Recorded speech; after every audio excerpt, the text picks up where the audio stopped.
Hi everyone and welcome to Project 31 for 2023, where I watch 31 horror films in the 31 days of October, and I'll give you my review for each and every single one of them. Today, October 27th, I will review the movie Insidious.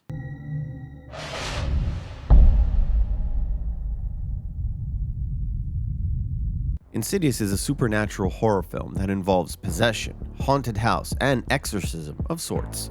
It starts off telling the story of the Lambert family on their first day in their new house. The mom, Renee, is a stay-at-home mom who writes music and takes care of the two grown boys, Dalton and Foster, and the little baby girl, Callie. Right from the first days, there are inklings of problems. Dalton doesn't want to sleep in his own room because he doesn't like how it feels in the dark. Books are being knocked over and boxes are missing and turning up in unlikely places. Renee brushes most things off due to being tired and busy. Things get a lot more serious as Dalton explores the house one evening, falls and hits his head. In the morning, his dad, Josh, tries to wake him up with no luck. Dalton is in a coma and the doctors are baffled since there's no apparent brain damage whatsoever.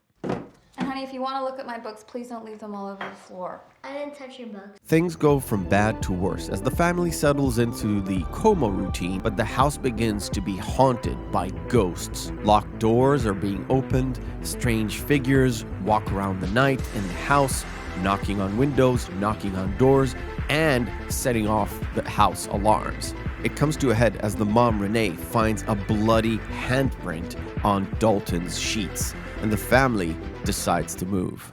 Josh?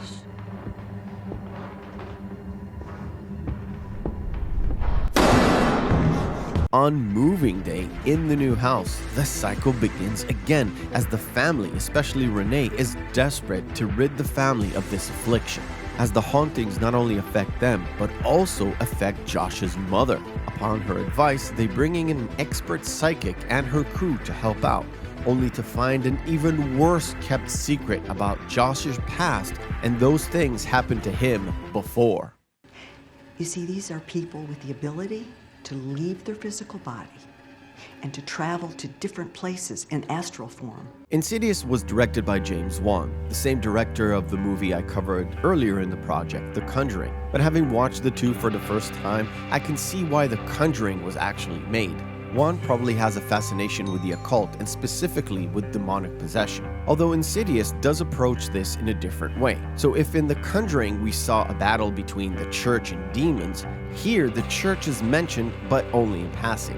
The solution comes from another different angle, but it serves the same purpose. Insidious is a great supernatural horror film. I am not surprised that it got so many sequels. It is very scary. It has a lot of really good jump scares, mostly of ghostly entities and demons in places that you wouldn't expect them to be in the dark. The body is made up of energy. Where does that energy go when we die? We can call Elise. Now. For a movie that was shot on a budget of $1.5 million, this movie looks great. There was a lot of work with lighting and shadows to confuse the senses. As you watch the film, it really is snappy in its cuts, not to let you figure out exactly what's going on until it's too late. And another thing, despite the fact that this movie is a really serious horror film, James Wan manages to inject a little bit of humor in the form of the two ghost hunters that help the psychic.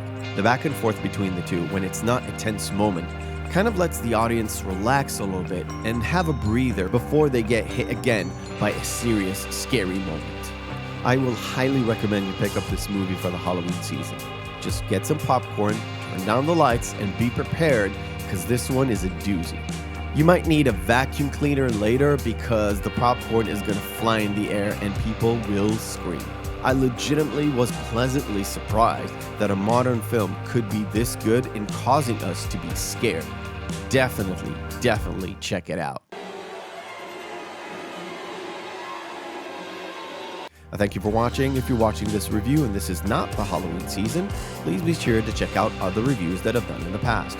Or check out our live Saturday show, The Real McCoy Podcast, as we dive much deeper into these amazing movies.